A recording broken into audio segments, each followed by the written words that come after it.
3장 2절부터 한번 보시면 좋겠습니다.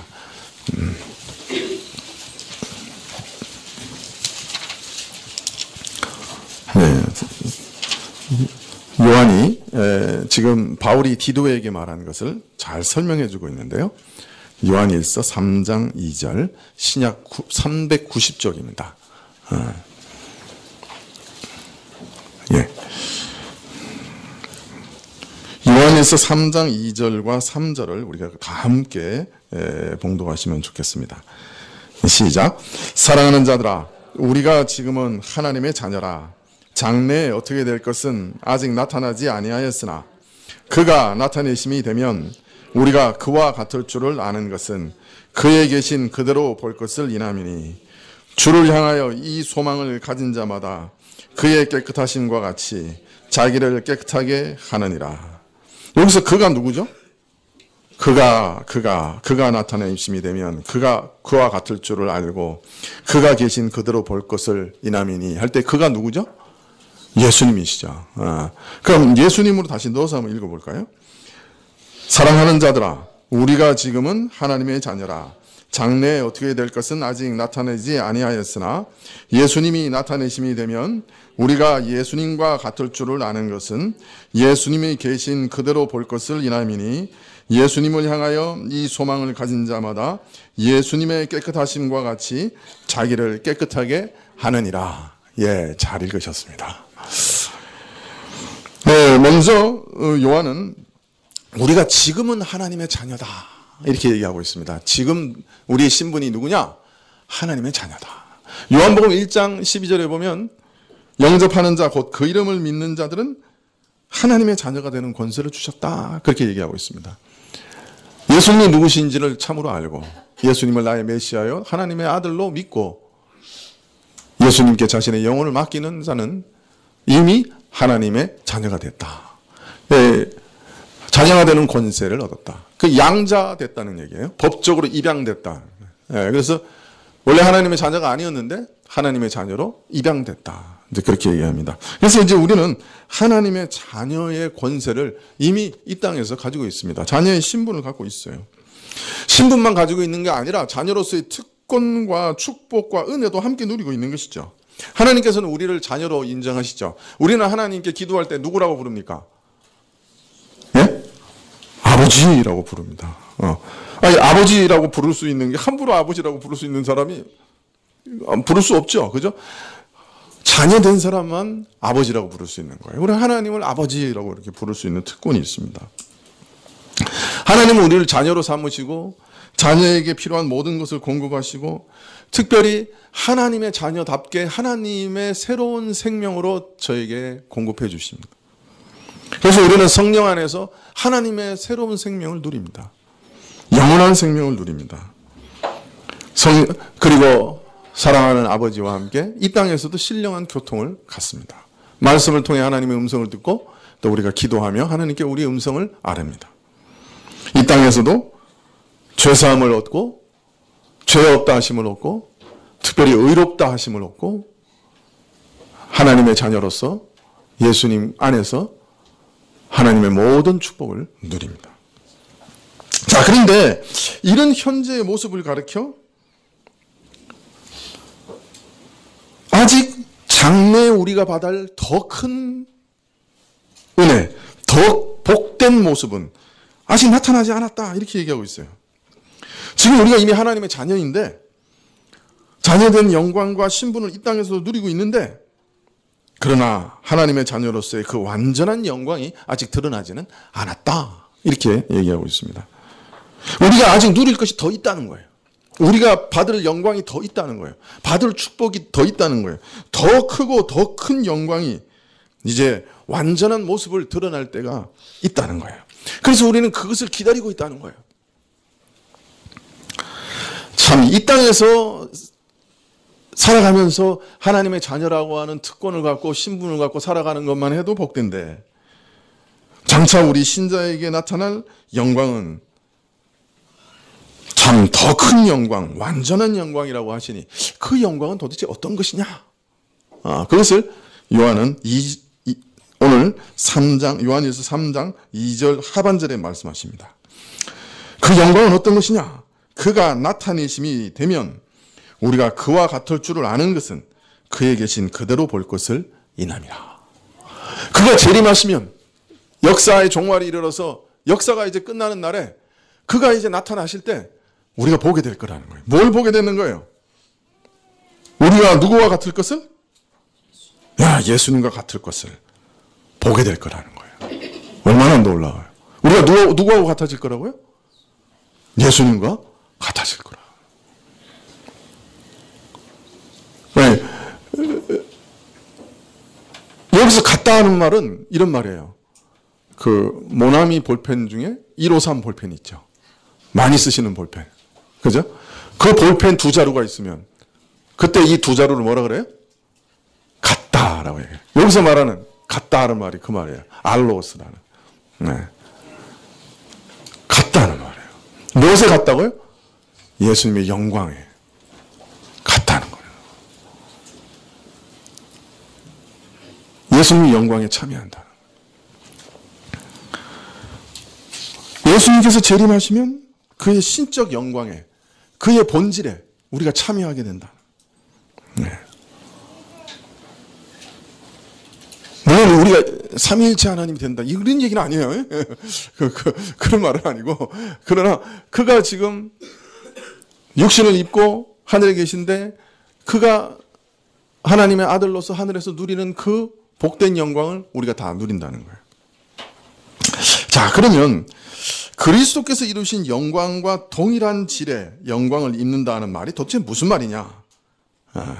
성경은 항상 문맥을 따라 읽으면요, 성경이 성경에 대한 답을 해주세요. 우리가 질문을 계속하고 읽으면 성경 자체가 그 질문에 대한 답을 해주세요. 자, 지금 우리 아직 영광 다 나타난 거 아니야? 그 다음에 뭐라 그러세요? 그럼 언제 나타나? 예수님이 재림하실 때, 그가 나타내실 때. 자, 그가 나타나셔서 우리가 아직 받지 못한 대단한 영광을 받게 하실 건데 그 영광은 어떤 영광이야? 놀랍게도 우리가 예수님과 같아지는 것. 예수님의 영광을 동일하게 예수님과 동질의 것을 얻게 되는 것. 대단히 놀랍죠. 예수님과 같아진다는 것. 그게 우리가 장차 받을 제일 큰 영광이다. 남아있는 영광이다. 그렇게 말씀하신 다음에, 자, 그럼 그 영광이 동질이라는 말이 도대체 무슨 말이냐? 그 영광의 정체는 뭐냐? 그 본질적으로 그 예수님의 영광을 얻는다는 말이 도대체 뭐냐? 하는 것에 대해서 또 바로 설명을 해요. 뭐라고 설명하고 있어요?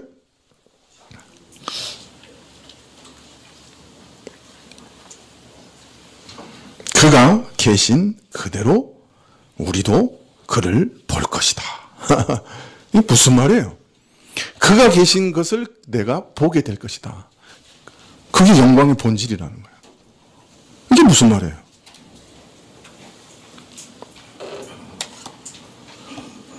여러분, 사실 어떤 대상의 모습을 제대로 보려면 그 대상을 볼 수 있는 눈과 수준이 있어야 돼요. 그죠? 저는 아직도 이렇게 항상 이렇게 마음속에 깊이 남아있는 게 뭐냐면 피카소의 게르니카라고 하는 그림이에요. 아무리 봐도 이거는 초등학생 그림처럼 보여요, 저는. 말머리가 막 잘려있고. 이거는 구성도 없는 것 같고, 그림도 아닌 것 같고. 그런데 제가 예전에 서울대 미대생 하나를 공부할 때 이렇게 와서 이렇게 같이 공부하는 학생이 있는데 제가 그런 소리를 했더니 굉장히 화를 내는 거예요. 그러면서 하는 말이 이 피카소의 그 그림은 2000년 동안 미술계에서 풀지 못했던 그 난제를 탁 풀어낸 그림이라는 거야. 그래서 고등학교 미술 선생님 정도만 돼도 그 그림 앞에 서면 막 눈물이 난대. 그러면서 나보고 뭐라 하냐면 무식한 소리 하지 말라고 제발 그런 얘기하면 정말 무식하다고 한다고. 그래서 내가 얼마나 그냥 욕을 얻어먹은지 몰라요. 대상을 제대로 보려면 대상을 보는 눈이 있어야 되고 어떤 면에서는 대상을 볼 수 있는 수준이 돼야 돼요. 우리가. 네. 역으로 말하면요, 뭐 눈에는 뭐밖에 안 보여요? 똥개 눈에는 뭐밖에 안 보여? 더 이상 얘기하지 않겠어요? 뭐 눈에는 뭐밖에 안 보여요. 그러니까 자기 수준만큼 자기가 보이는 거예요. 그런데 이 세상도 그런데 영적인 차원과 수준이 달라지면 그 상대방 도무지 알아볼 수가 없죠. 그죠? 상대방의 참모습을 알 수가 없는 거예요. 우리가 영이신 하나님을 우리 육안으로는 뵙지 못해요. 아니, 우리 영적인 육적 모든 능력을 다 동원해도 하나님의 참모습, 그가 계신 그대로의 모습을 볼 수가 없어요. 하다못해 우리는 하늘의 천사도 못 봐요.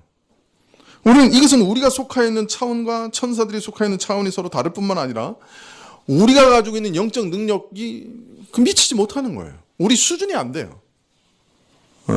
하나님께서 우리 눈을, 영적인 눈을 열어주셔야 비로소 천사가 보이는 거예요.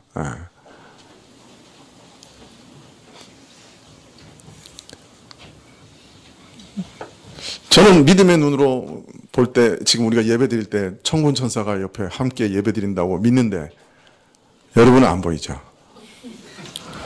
또 여기서 조금 더 나가면 이단되는 거야. 조심해야 돼.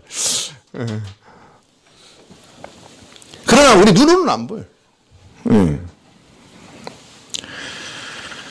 하늘의 천사도 못 봐요, 우리는. 우리는 이 땅에 속한 자요. 천사는 하늘에 속한 자이기 때문에. 예수님께서는 우리 눈으로 볼 수 있는 육신을 입고 이 땅에 오셨어요. 성자 하나님께서, 영원하신 성자 하나님께서 육신을 입고 이 참 사람이 되셔서 오셨어요. 그런데 예수님께서 부활하실 때 그냥 영으로만 부활하신 게 아니라 몸도 부활하셨어요. 그래서 지금도 몸을 가지고 계세요. 그런데 이 몸은 우리가 입고 있는, 지금 우리가 가지고 있는 몸하고는 다른 몸이에요. 조금 질이. 영원히 썩지 않는 몸이에요. 그래서 그가 몸으로 부활하셨음에도 불구하고 예수님께서 처음 부활하셨을 때 예수님을 알아본 사람이 아무도 없었어요. 그죠? 마리아가 예수님을 보고 뭐라고 그랬어요? 동산직인 줄 알았어요. 그래서 예수님 보고 예수님 시체를 어디다 놔뒀나요? 하고 물었어요. 자기 지금 예수님이 부활하셔가지고 자기 눈앞에 살아있는데 몰랐어요. 엠마오의 두 제자는 더 했어요. 예수님과 함께 걸어갔어요. 그리고 예수님과 함께 얘기했어요. 왜 그렇게 얼굴이 그렇게 수척하고 안 좋아 보입니까? 그러니까, 당신 지금 온 세상이 다 아는 얘기를 왜 모릅니까? 우리는 예수님이 메시아인 줄 알고 주저리 막 다 얘기했어요. 그런데도 자기 옆에서 같이 걸어가시는 분이 예수님인지도 몰랐어요. 음식을 먹었어요. 나중에 예수님께서 기도하시고 떡을 떼실 때 비로소 눈이 열렸어요. 네. 그래서 예수님인지 알아봤어요. 비록 이것은 신자라고 할지라도 이 땅에서는 그리스도께서 부활하신 후에 입으신 그 영광에 이르지 못했기 때문에 영광을 입으신 예수님을 눈으로 봐도 몰랐다는 거예요. 그래서 신자가 아직 남아 있습니다. 새롭게 변화되고 우리도 예수님처럼 영원히 썩지 않을 몸을 입을 그 순간이 남아 있습니다. 그리고 그때는 우리가 예수님을 얼굴과 얼굴을 맞대어서 보게 될 것입니다. 볼 수 있게 될 것입니다. 믿으십니까? 예. 그리스도께서 부활 승천하여 들어가신 그 영원의 차원은 우리 신자가 지금 누리는 하나님의 자녀로서 누리는 영광의 차원과는 차이가 있습니다. 그래서 마지막 날에 우리 몸이 변화되어야 된다고 말씀하고 있는 것이에요. 우리 몸까지도 변화되어야 되는 이유가 있다고 말씀하고 계시는 거예요. 마지막 날 그리스도께서 재림하여 나타나실 그때는 우리 신자들 모두가 그리스도의 모습대로 그대로 보게 될 것입니다. 예수님이 변하신 게 아니에요. 누가 변화될 겁니까? 우리가 변화될 겁니다. 그래서 예수님의 계신 모습 그대로 보게 될 겁니다. 믿으십니까? 예수님은 안 변해요. 예수님이 변하신 게 아니에요. 그 영광이 변하신 게 아니에요. 육신을 입고 있는 우리가 못 보는 거예요. 근데 그분이 오실 때 그분을 있는 모습 그대로 보게 될 것이다 라는 말씀은 예수님이 변하는 게 아니라 누가 변하게 될 것이다? 우리가 변하게 될 것이다 하는 것을 가리키는 말씀이에요. 이해하시죠? 네, 그날이 올 거예요. 그날이 올 거예요.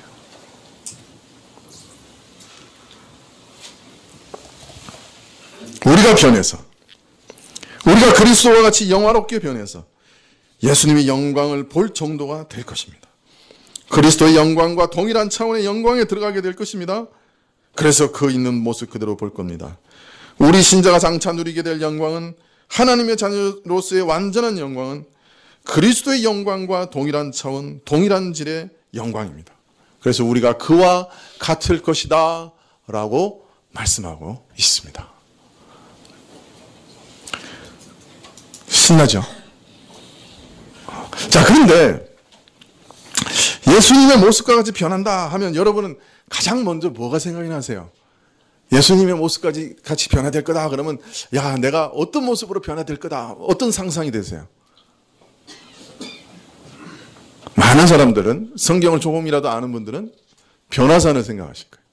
아, 그래서 내가 예수님이 그 옷이 빨래로 빨아도 그렇게 희귀할 수 없을 정도로 휘어지고, 예수님이 그냥 그 후광과 영광을 확 드러내시고, 그래서 그냥 거기 있는 사람들이 너무 좋고 평안하고 그 영광이 너무 즐거워서, 예수님 우리가 여기 너무 좋으니까 너무 평안하고 아무 걱정도 없고 눈물도 없고 아무 근심도 없고 완전한 안식과 완전한 평안 가운데 거하게 되니까, 예수님 여기 우리 초막 셋을 짓고 그냥 우리 여기 살게요. 그것만 생각해요. 예. 그래서 자꾸 외형적인 모습, 거기서 누리게 되는 복락, 뭐 그런 것 자꾸 생각해요. 모르겠습니다. 그날 우리 몸이 어떻게 영광스러운 모습으로 변화될지 모르겠지만, 장차 그리스도와 동질의 영광을 얻는다는 그 영광의 가장 깊은 뜻이 뭐냐? 중요한 뜻이 뭐냐? 영광의 본질이 뭐냐? 그건 이제 어디서 얘기하겠어요? 다음 절에서 얘기하겠죠. 3절에서 얘기해요.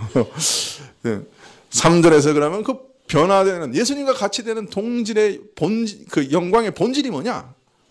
3절에 주를 향하여 이 소망을 가진 자마다 그의 깨끗하심과 같이 자기를 깨끗하게 하느니라. 여기서 아주 중요한 말이 있어요. 그의 뭐와 같이? 깨끗하심과 같이. 그의 성결하심과 같이라는 말이 있어요. 예수님의 영광의 본질은 어디에 있다는 거예요? 예수님의 깨끗하심에 있다는 거예요. 그의 거룩하심에 있다는 거예요. 우리는 우리가 영광스러운 몸이 변해서 그때 그 다음에 우리가 먹을 수 있을까? 뭘 맛있는 걸 먹을 수 있을까? 없을까? 맨날 그런 생각해요. 제 아내도 이런 얘기 했더니 제일 먼저 묻는 게, 근데 그건 맛있는 거 먹을 수 있어? 이렇게 묻더라고요. 그렇게 안 봤는데 상당히 육적이에요. 그래서 제가 대답했죠. 예수님께서 숯불에 구운 고기도 드셨으니까 먹을 수 있을 거야, 그날에 뭐를. 그렇지만 안 먹어도 될걸? 제가 막 상상력을 발휘해가지고 막 얘기했어요. 분명히 그 숯불에 구운 고기를 드셨으니까 뭔가 드실 수 있어 라고 제가 아내에게 무한한 소망을 불어넣어 줬어요. 그렇지만, 그리고 또 어떤 사람은 예수님께서 그냥 문이 닫혀 있었는데 그냥 딱 방 안에 들어오셨잖아요. 그러니까 예수님 몸을 가지고 계셨지만 어디 가고 싶다 그러면 그냥 거기 가 계시는 거예요. 그죠? 뭐라 그러죠? 순간이동? 네? 뭐 그런. 근데 몸을 갖고 계신 거예요. 손가락 넣어봐, 그죠? 창자국 있고. 그런 몸이에요. 그러니까 우리는 맨날 그런 것만 생각해요. 그래서 내가 그냥 여기서 그럼 목성에 갈까? 이런 생각만 하고 있는 거야. 불행한 인생들. 근데 성경은 그 얘기 하지 않아요.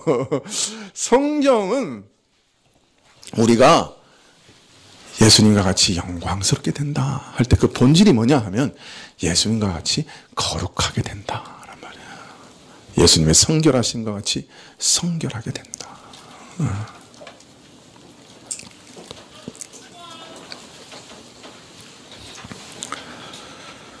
네. 얼굴에 막 실망하는 얼굴들이 막 보여요. 조금 여기서 예수님 섬기고 이렇게 조금 거룩하게 살다가 그냥 천국 가서 그냥 평안하게 일도 안 하고 그냥 놀고 먹고 그냥 이렇게 그런 생각하는 사람들이 여기 분명히 많이 있는 것 같아요. 근데 천국의 본질이 거룩이다 그러니까 갑자기 얼굴이 급 실망하는 모드로 변했어요.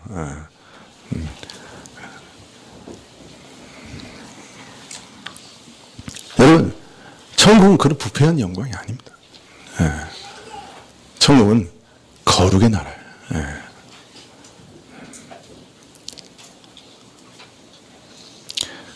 예. 예전에 어떤 분이 목사님 천국에 가서 뭐 합니까? 글쎄 내가 하는 거는 일단 하나님께 예배하고 뭐 찬양 드리고 하나님과 교제하고 이랬더니 갑자기 목사님 전 천국에 안 갈랍니다. 왜? 아니 오전에 1시간 예배 드리는 것도 지겨 죽을 지경인데 영원히 그 일을 하라고요?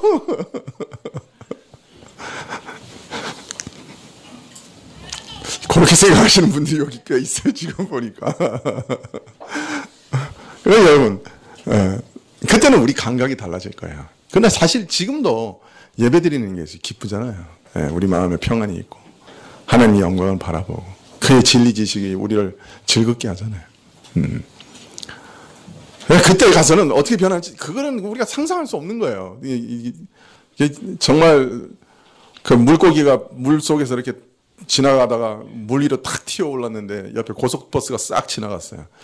그 고속버스를 물 속에 다시 들어가서 어떻게 설명할까? 그와 같은 거예요. 차원이 다르기 때문에 천국에 갔다 와서 나는 뭐 천국에서 뭘 봤다 하는 건 다 자기 입장에서 본 거예요. 뭔가를 보긴 봤을 거예요. 그런데 자기가 자기의 그 육적인 본성으로 해석한 거예요. 그거를. 그래가지고 뭐 황금집 뭐 그냥 뭐 이렇게 자꾸 얘기를 하는데 왜 설명할 수가 없는 거예요. 근본적으로는 천국의 그 영광과 아름다움은. 그냥 뭐가 없다 이렇게 얘기하는 거예요. 그냥 눈물이 없다, 고통이 없다, 근심이 없다 뭐 이렇게 얘기하는 거지만 그러나 그 상상도 못하는 거예요. 차원이 완전히 달라지는데요. 그러나 그 천국의 핵심은 분명하다는 거예요. 그게 뭐예요? 거룩함이라는 거예요. 그의 깨끗하심, 그의 성결하심이라는 거예요. 그게 천국의 본질이라.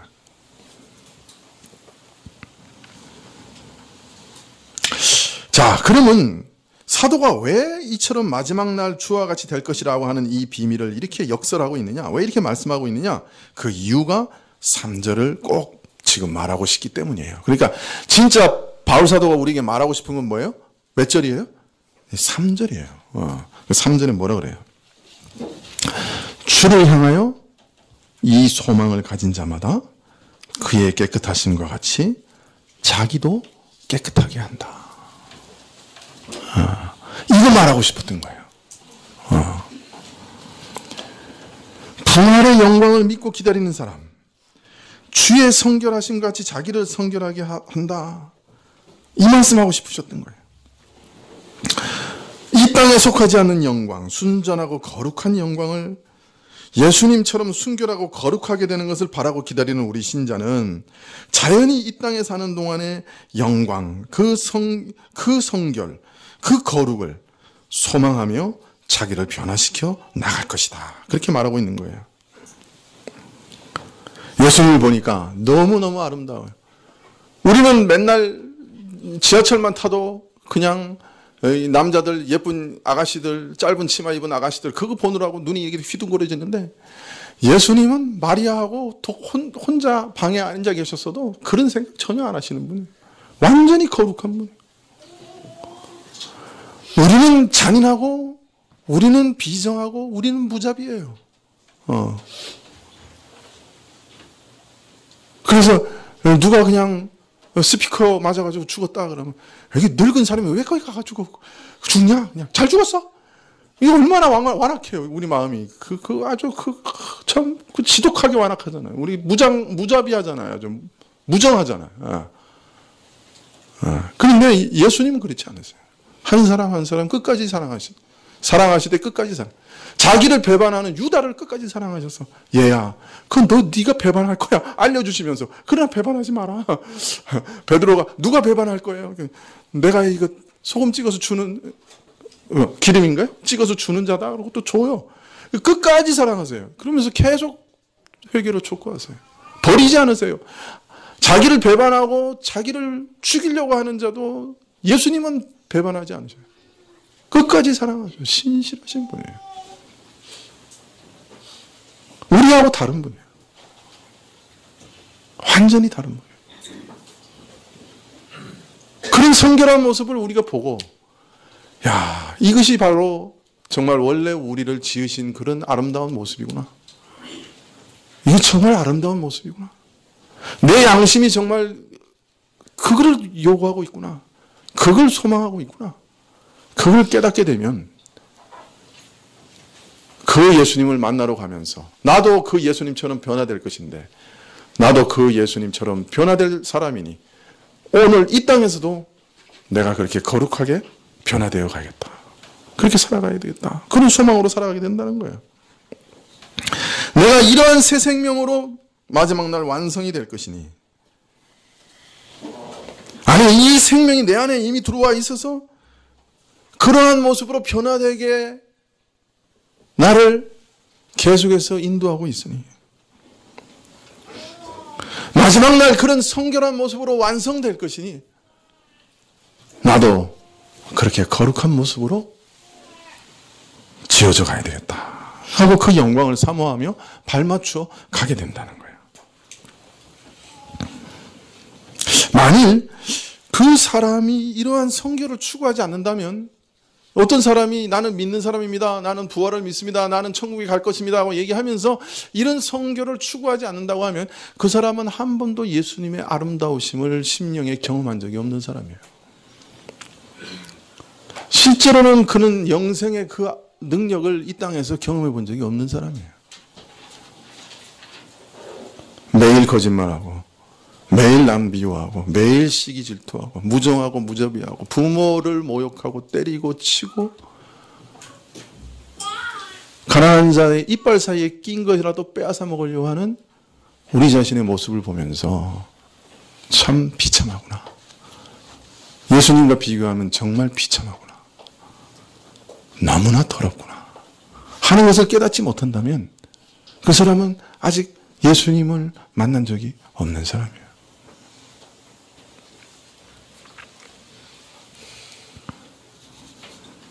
나는 천국을 소망하고 천국에 가고자 합니다 라고 말은 하지만, 그러나 사실은 미안하지만 이 사람은 참된 소망이 없는 사람이에요. 성경은 계속해서 우리 보고 거룩하라, 성결하라 그렇게 명령하고 있어요. 왜냐하면 그것이 바로 우리의 가장 큰 영광이기 때문이에요. 정말 더럽고 냄새나고 비천한 자가 매일 형제를 저주하며 미워하며, 그래서 마음속으로 매일 살인하는 자가, 매일 다른 사람의 것을 탐내고 왜 나는 저것이 없냐고 원망하면서 마음속으로 매일 도둑질하고, 마음속으로 매일 시기하고, 매일 분노하고 원망하고, 부모에게는 왜 나를 낳았냐고 원망하고, 하나님께는 왜 다른 사람은 다 주면서 나는 안 주냐고 원망하고, 마음속을 들여다보면 지옥이요, 매일. 그런 사람이 그리스도를 닮아가는 것,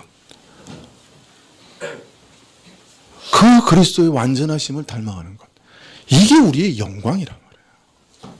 이게 영광이라. 그래서 성경, 우리가 교리로 보통 교리에서 조직신학적으로 얘기한 걸 성화라 그래요. 거룩해져 간다.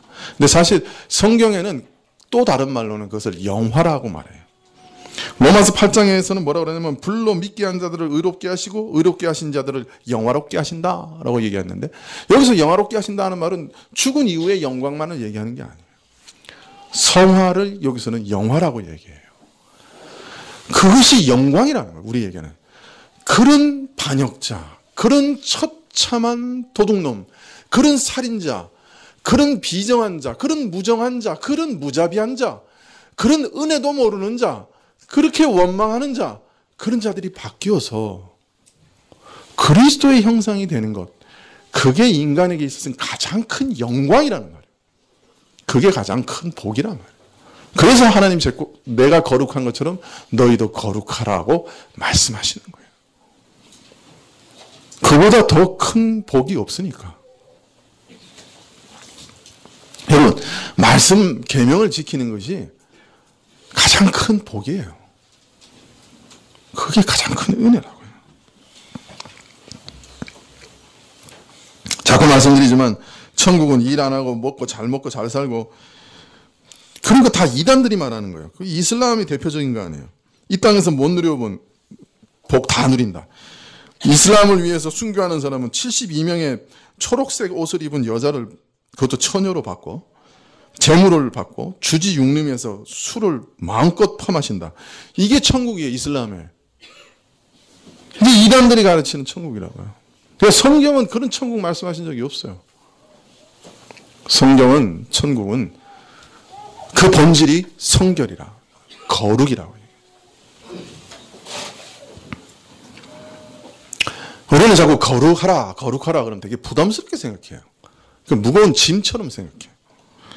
뭔가 대가를 지불해가지고 그냥 그렇게 막 이 땅에서 거룩하게 살다가 천국 가서는 그냥 내 마음대로 그냥 가지고 막 이 땅에서 못 누리는 거 다 누리는 거 이게 이상하게 그렇게 생각해요. 그러나 이 거룩이라는 것 자체가 신자의 가장 큰 영광이라. 더러운 사람이 그리스도와 같이 깨끗하게 되는 것. 그것이 가장 큰 영광이라. 인생이 누릴 수 있는 가장 큰 복이라. 그렇게 말씀하세요. 자, 그러면 이런 영광을 어떤 과정을 통해서 얻게 되는가? 한 가지 쉬운 예를 하나 말씀을 드리고 마치려고 합니다. 여러분, 로마 바티칸에 가면, 바티칸에 가보셨나요? 바티칸에 가면 성 베드로 성당이 있습니다. 성 베드로 성당 들어가다가 오른쪽 보면 피에타라고 하는, 맞죠? 오른쪽 맞죠? 오른쪽에 피에타라고 하는 놀라운 조각이 하나 있습니다. 누가 만들었어요? 미켈란젤로. 중학교 3학년 미술책. 네. 정말 대리석을 어떻게 그렇게 잘 조각했는지 그 옷자락 하나, 그 부드러움이 정말 이렇게 살아있는 것 같고, 마리아의 얼굴 표정과 그 예수님의 그 몸이 강직되기 전에 이렇게 힘이 빠져서 완전히 죽어서 이렇게 성모 아니죠. 마리아의 예수님의 어머니 마리아의 그 품에 안겨 있는 그 모습을 보는 사람들마다 아주 진한 감동을 느낍니다. 아주 그 비탄에 잠겨 있는 그 모습을 보면서 참 대단해요. 그 살아있는 것 같은 조각을 보게 됩니다. 미켈란젤로가 자기가 만든 것 중에 제일 대표작이라고 생각했는지 자기 이름을 거기다 새겨놨어요. 유일하게 거기만 새겨놨어요. 그 프랑스 추기경 드 빌레르라고 하는 사람이 의뢰해가지고 3년 만에 만들었는데요. 또 미켈란젤로가 대작 중에 또 완성한 유일한 거예요.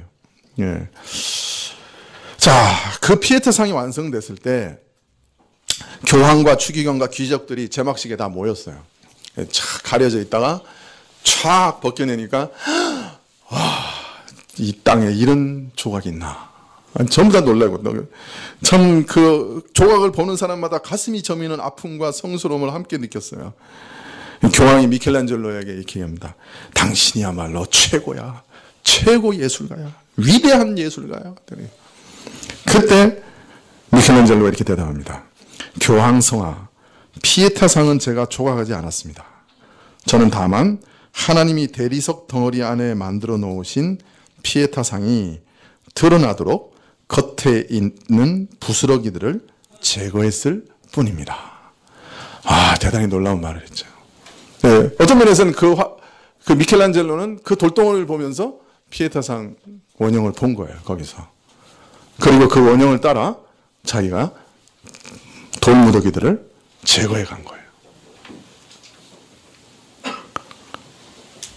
여러분, 우리가 예수님을 닮아가는 과정도 이와 같아요. 우리가 예수님을 딱 믿잖아요. 성령이 우리에게 오세요. 성령님이 오세요. 그리고 우리에게 중생의 은혜를 일으키셔서 우리 안에 새 사람을 만드세요. 그리스도의 형상을 우리에게 만드세요. 형상을 딱 새겨놓는 거예요. 네. 근데 문제는 그리스도의 형상이 딱 새겨져서 새 사람이 됐는데, 근데 우리는 새 사람으로서 못 살아요. 왜? 옛사람의 그 습관, 사고방식, 욕망 이런 것이 덕지덕지 붙어 있기 때문에 그 새 사람으로서의 형상이 딱 안 드러나는 거예요. 그때 어떻게 하시는 거예요? 성령이 말씀의 정과 말씀의 끌과 말씀의 망치를 꺼내 드시는 거예요. 그리고 하나하나 옛사람을 깨트려 가십니다. 죽여 가십니다. 그래서 원래 우리 안에 새겨놓으신 새 사람의 아름다운 형상을 드러내시는 거예요. 깨트려 가시는 거예요. 그래서 그 형상을 점점 더 분명하게, 확연하게, 완연하게 드러내시는 거예요. 그리고 그것이 어디서 완성돼요? 베드로 성당 아니고 주님이 재림하실 때 그 나라에서 육신이 다시 부활하는 그 순간에 완성되는 거예요. 예수님 믿는 사람은 이미 예수님의 형상이 새 사람이 우리에게 들어와 있는 거예요. 여러분은 이미 그것을 경험으로 알 수 있어요. 예수님의 말씀을 듣고 믿는 순간에 신자 안에는 이상한 변화가 생겨요. 그거는 이때까지 그렇게 좋아하던 세상과 이 세상의 사고방식과 이 세상의 욕망이 이상하게 낯설게 느껴져요. 신자는 뭔가 자기 속에서 뭔가 새로운 세상을 느끼게 돼요. 뭔가 새로운 것이 시작되는 것을 느끼게 돼요. 누가 시키지 않았는데 뭔가 이 세상이 이질적으로 느껴지는 거예요. 예전과 같이 재밌지 않아요. 예전에는 친구들을 하고 놀고 그냥 술 마시고 2차 가고 3차 가고 4차 가고 이러면 지화자 좋구나 이랬는데 2차부터 걸리기 시작하는 거예요. 신자인데 계속 이렇게 해서 술을 미안해요. 술을 먹어도 되나? 술 취하지 말라 그러셨는데 뭔가 계속 챙기는 거예요. 그냥 가가지고 막 흔드는데 막 흔들고 있는데 예전에는 그렇게 즐거웠어요. 그냥 위에서 현란한 조명이 막 움직이고 밑에서 출렁이고 막 그런데 갑자기 마음속에서 이런 생각이 드는 거예요. 이게 지옥하고 비슷하네. 위에서 불이 떨어지고 밑에서 불이 올라오고 이러면 기쁨이 사라지죠. 뭔가 자꾸 이질감이 느껴지는 거예요. 예전처럼 기쁘지가 않아요.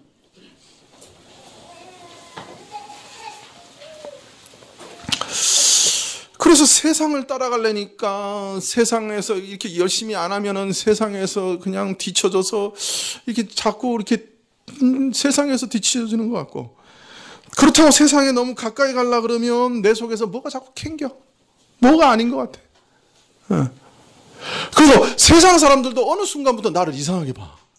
나도 모르는데 세상은 내 본질을 먼저 깨뜨려 봐. 그러면서 쟤는 아니야. 그리고 왕따시켜. 그렇다고 해서 내가 또 세상에서 완전히 빠져나가서 살 수도 없어. 그래서 낑긴 세대처럼 낑겨 있는 것처럼 세상에도 못 가고 온전히 하나님 쪽으로도 못 가고 이렇게 낑겨가지고 이렇게 사는 성도들이 많아요. 근데 그것이 어떤 면에서는 자연스러운 거예요. 어떤 면에서는 그런 거예요. 왜냐하면 자기 속에서 뭔가 이상한 게 변화가 생겼기 때문에. 그래서 세상에 완전히 가지도 못하고 또 세상도 우리를 완전히 받아들이지도 않고 그 낑겨가지고 이러지도 못하고 저러지도 못하는. 그래서 연약한 신자들에게는 오히려 당연한 이런 경험들이 우리에게 시작되는 거예요. 이런 변화 가운데 신자는 어떻게 대응해야 될지 아직 몰라요. 아직 연약한 신자, 갓 태어난 신자는 잘 몰라요. 지식과 능력이 없어요. 그래서 질문하는 거예요. 내가 어떻게 살아야 됩니까? 어떻게 살아야 하나님을 기쁘시게 할 수 있습니까? 내가 예수님 믿고 막 기뻤는데 왜 지금은 이렇게 기쁘지 않습니까? 왜 이렇게 힘듭니까? 어떻게 살아야 됩니까? 계속 물어보고 질문하게 되는 거예요.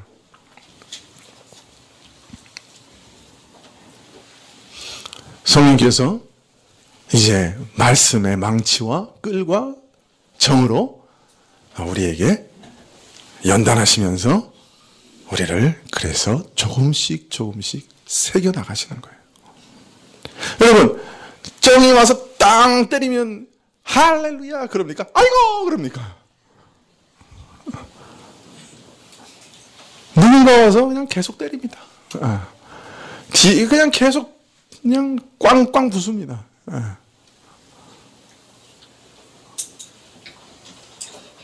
목사한테 그럽니다. 목사 일 좀 똑바로 하라고. 쾅. 왜 이렇게 게으르냐고. 쾅. 근데 그건 괜찮아요. 끌로 끌습니다. 그 뒤에서 얘기하는 거다. 안 듣게. 그런데 나만 모르는데 다 알아. 우리 목사님 말이야. 망치로 깨고 정으로 쪼고 끌로 끌고 아픕니다. 그런데 그것이 우리를 그리스도의 형상으로 만들어냅니다. 내 곁에 덕실덕실 붙어있던 욕심, 세상의 정욕, 사고방식 다 제거해 나갑니다. 특별히 환경과 사람을 통해서도 연단하지만 최고의 연단은 아까도 계속 말씀드리지만 말씀입니다. 말씀을 체화시키십니다. 그래서 디도서 1장에 경건에 이르는 진리를 깨닫게 하려고 한다고 말합니다. 말씀이 지식으로 머물지 않고 우리 속에서 체화되는 일이 일어납니다. 그러기 위해서는 많은 연단이 필요합니다. 여러 가지 상황과 관계 속에서 시험을 받으면서 기도하고 성령의 도우심을 받으면서 말씀을 깨달아갑니다. 말씀의 능력이 드러납니다. 그렇기 때문에 영적인 성장은 많은 시간이 필요한 것이에요. 사람마다 또 속도와 필요한 시간이 다릅니다. 그래서 믿자마자 장성하는 경우는 절대로 없습니다. 그런데 이런 연단을 거치는 과정에서 우리는 말씀을 경험하며 깨닫게 됩니다. 특별히 선악을 분별하는 영적 분별력을 얻게 됩니다. 무엇이 옳고 무엇이 그른가? 무엇이 맞고 무엇이 틀린가? 무엇이 하나님을 기쁘시게 하고 무엇이 하나님을 슬프시게 하는가 하는 영적인 분별력을 얻게 됩니다. 이것이 말씀을 경험하는 훈련을 우리에게 주시는 중요한 목적입니다. 금해야 할 것과 금하지 말아야 될 것과 행해야 될 것과 행하지 말아야 될 것과 선과 악을 옳고 그름을 분별하는 영적 분별력을 우리에게 주십니다. 그래서 말씀을 읽다 보면 이건 먹고 이건 먹지 말라부터 아주 기초적인 것, 지금은 그걸 지키지 않지만 아주 초보적인 것, 그런 것까지 가르치셔서 이런 선악의 분별이 필요하다는 걸 우리에게 계속해서 가르치고 계시는 거예요. 그리고 이런 원리들을 하나하나 이해해가면서 단지 몇 개의 말씀이 아니라 성경의 전체적인 내용을 이해해갈 때, 원리들을 이해해갈 때 그 원리를 주신 하나님이 누구신지를 알게 하십니다. 그래서 하나님의 성품, 하나님이 누구신가, 그리스도가 누구신가, 그의 거룩함이 어떤 거룩함인가, 그의 성결하심을 점점 알게 하십니다. 그래서 그를 닮아가게 하십니다. 그리고 더욱 단단한 식물, 하나님의 말씀에 깊고 어려운 경륜들을 점점 이해하게 되면서 세상에서 일어나는 모든 일들의 방향과 이유와 또 그러한 것들을 어떻게 대처해야 되는지 아는 성숙함을 우리에게 제공해 주십니다. 그래서 믿는 자가 영적으로 성숙하는 것은 바로 이런 말씀을 통해서, 이 말씀의 연단을 통해서 많은 기도와 말씀이 삶 속에서 체화되고 경험되는 것을 통해서 우리로 영적으로 자라게 하는 것이죠. 생명의 특징이 뭡니까? 살아서 움직이는 것입니다. 영생을 소유한 신자, 새 생명을 우리에게 주신 자, 성령께서 새 사람의 형상을 우리 속에 이미 새겨두신 자, 그런 사람들에게는 이런 일들이 일어나는 것이에요.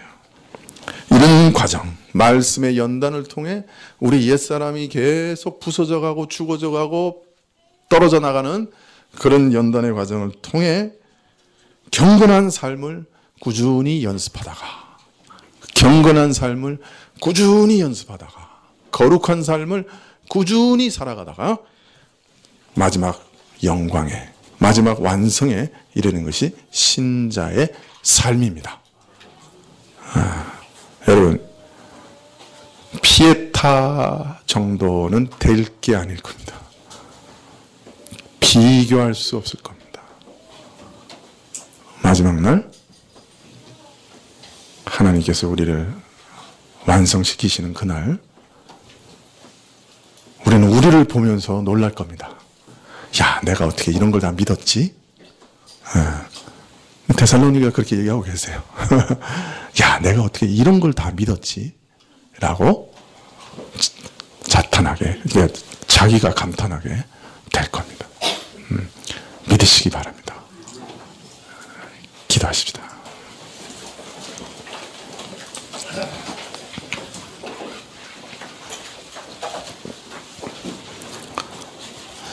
주님, 우리 옛사람, 믿기 전에 그 더럽고 추악한 사람은 새 사람의 거룩을 정말 싫어합니다. 미워합니다. 그러나 우리 안에 두신 새 사람은 아무리 짓눌려도, 아무리 죄로 더럽혀져도, 아무리 무너져도 그 본질이 훼손되지 않습니다. 끝내 살아남고 많은 연단을 통해 끝내 우리 인생 가운데 모습을 드러낼 것입니다. 주님, 이러한 일들을 우리 인생 가운데 목도하고 매일 경험하다가 주님 얼굴 뵙게 하시기를 기도합니다. 어떤 형상이 있는지 전혀 드러나지 않고 육신의 정욕과 소욕과 더러움에 가득 쌓여 있다가 갑자기 주를 뵙는 어리석은 자들 되지 않게 도와주십시오. 찬란한 영광을 이 땅에서도 드러내다가 마지막 날 완성되는 저희가 다 될 수 있도록 허락하여 주시옵소서. 모든 것 주께 의탁하옵고 예수님의 이름으로 기도합나이다. 아멘. 네, 208장 찬송하시겠습니다.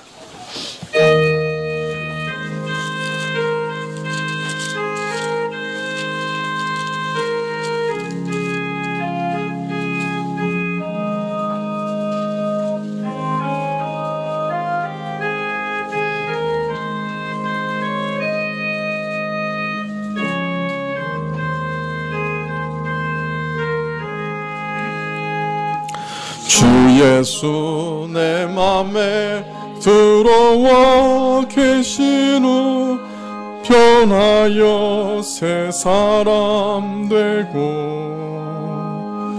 내가 늘 바라던 참빛을 찾음도 주 예수 내 맘에 오신 주 예수 내 맘에 오신 주 예수 내 맘에 오신 물밀듯 내 맘에 기쁨이 넘치는 주 예수 내 맘에 오신 주 예수 내 맘에 들어와 계신 후 망령된 행실을 끊고 머리털보다도 더 많던 내 죄가 눈보다 더 희어졌네 주 예수 내 맘에 오신 주 예수 내 맘에 오신 물밀듯 내 맘에 기쁨이 넘치는 주 예수 내 맘에 오신 내 맘에 소망을 든든히 가짐은 주 예수 내 맘에 오신 의심의 구름이 사라져 버림도 주 예수 내 맘에 오신 주 예수 내 맘에 오신 주 예수 내 맘에 오신 물밀듯 내 맘에 기쁨이 넘치면 주 예수 내 맘에 오신 사망의 음침한 골짜기 가다가 밝은 빛 호련히 보고 저 멀리 하늘문 환하게 보임도 주 예수 내 맘에 오신 주 예수 내 맘에 오신 주 예수 내 맘에 오신 물밀듯 내 맘에 기쁨이 넘치면 주 예수 내 맘에 오신 나 이제 전성에 올라가 살기는 주 예수 내 맘에 오신 전성을 향하여 내가 곧 가리니 그 기쁨 비길 데 없네 주 예수 내 맘에 오신 주 예수 내 맘에 오신 물밀듯 내 맘에 기쁨이 넘치면 주 예수 내 맘에 오신 기도하시겠습니다. 지금은 우리 주 예수 그리스도의 은혜와 하나님 아버지의 그 크신 사랑과 이 은혜와 사랑을 깨닫게 하시고 누리게 하시는 성령님의 교통하시고 역사하심이 거룩하신 예수님을 영접하며 그 예수님을 흠모하며 사랑하며 그 예수님을 닮기 원하며 그 예수님을 뵙기 원하며 머리 숙인 주의 백성들 위해 지금부터 영원까지 함께 계실지어다. 아멘.